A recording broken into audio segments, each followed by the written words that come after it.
Thank you, House Chair. William Shakespeare once wrote, "There's a tide in the affairs of men, which when taken at its flood leads on to victory." That tide is rising now. It's a clarion call against crime and violence in the country, against corruption in SAPS, in the criminal justice sector, and even in the judiciary. And it's a cry of helpless communities ravaged by crime and violence who say no more and rightfully demand action. The ACDP welcomes the oversight role that Parliament will play in ventilating the explosive revelations raised by General Makwanazi. We're answering the question, who guards the guards? And whilst I appreciate the Speaker from Action South Africa painting a dismal picture of Parliament, and we need to accept that, but Parliament still does a lot of good work. There's a lot of exercise of good work and accountability. And we will see this in this oversight function. We will see it as we saw in the ESCOM oversight inquiry. Yes, it will be an oversight inquiry. We're not able to criminally investigate the allegations, but we can ensure they are properly investigated. We can ensure that whistleblowers are protected.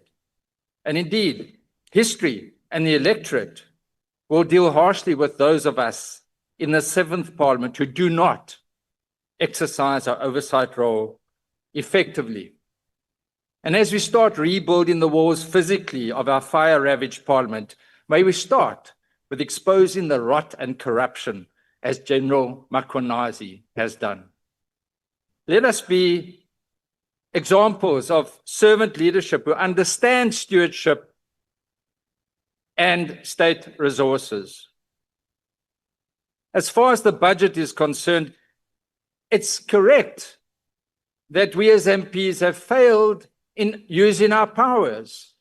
According to the Appropriations Committee, only 2 committees have approached it to adjust their budgets.